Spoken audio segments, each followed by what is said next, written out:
আজকে আপনার আমার ভাই, আপনার আমার সন্তান, তাদেরকে গুলি করে অনাহারে মারা হচ্ছে, এর কোনো বিচার নাই, এর কোনো দায় নাই। এই তার ভাই কে নেবে? যে বলতে যাচ্ছে সেই আজকে অপরাধী হয়ে যাচ্ছে। কি কথা ঠিক না? এখন যদি আমি কিছু বলি আমাকেও বলে করবেন এখানে তো সবাই যে ভালো হবে, সবাই খারাপ না। আমি কোনো পক্ষ বিভক্ত কথা বলতেছি না, নিজের বিবেককে নামে দেওয়ার জন্য। আজকে ইউনিভার্সিটিতে যারা লেখাপড়া করে, কারো সন্তান, কারো ভাই, কারো আপনজন, তাদের কি অধিকার নেই? বলার কথা বলার অধিকার নেই যে কোটা থাক, সমস্যা নেই, তাই বলে কি মেধা আজকে বাদ দিয়ে কোটা নিয়ে আপনার থাকবেন? এটা কখনো একটা রাষ্ট্রের সুচির সমাজের, এটা রাষ্ট্রীয় কোনো বিজ্ঞানী, এটা কোনো নীতি হতে পারে না। কথা ঠিক না? ভালো রেজাল্ট করা একটা ছাত্র, তার চাকরি নাই, সে রিক্সা চালায় খায়, আর জীবনভর লেখাপড়া করে নাই, মাস্টারি করে খাইছে, গুন্ডামি করে খাইছে, মদ দিয়া বা ফেন্সিডিলের ব্যবসা করে খাইছে, তারা আজকে ভালো ভালো জায়গায় বসে বসে আজকে দেশের অবস্থা খারাপ করে। এই কথাগুলো কি বলা কি তাদেরকে অযৌক্তিক? আজকে এটা বলার কারণে আজকে তাদেরকে পাখির মতো গুলি করা হচ্ছে, মারা হচ্ছে, তার কথা কে বলবে? আর কিছু হলেই তো বাংলা একটা ডায়লগ আছে, জামাত ইসলাম করে কাজ, বিএনপি ইসলামী নাই। কি কথা ঠিক না? এর কি বিচার হবে না দুনিয়ায়? অবশ্যই একদিন খাতায় লিখে রাখা বিচার হবে, আজ না হয় কালের বিচার হবে, এই জমিনে হবে, কেননা আল্লাহ ছেড়ে দেয় কিন্তু ছাড় দেয় না। কি কথা ঠিক না?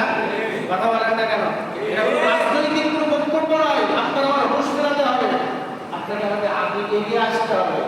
এই দেশ ষড়যন্ত্র চক্রান্তর হাত থেকে ৭১ যেমন ছাত্ররা শহীদ হয়ে জমিন থেকে হেফাজত করেছিলেন, আমার সেই ডাক আসতে পারে আপনারা।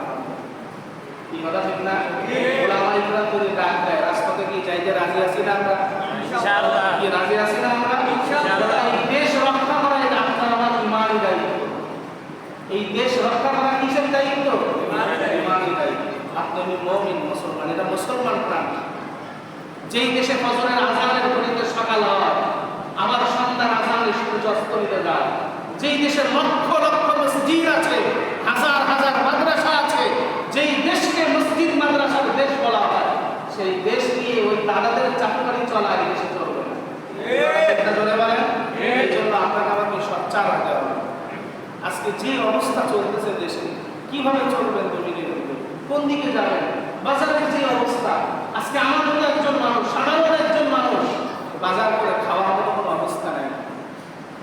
আছে কি কথা বলেন না কেন? মরিচের কেজি ৩০০ টাকা, সেই আলু আগে খাইতে ১০ টাকা, ৫ টাকা, ৬ টাকা, সেই আলু এখন ৬৫ টাকা, যেটা নিত্যদিনের প্রয়োজনীয় একটা বাজার। কি কিনে খাবেন? এই জন্য সকলে হাজির এই ইমানটাকে আগে মজবুত করেন।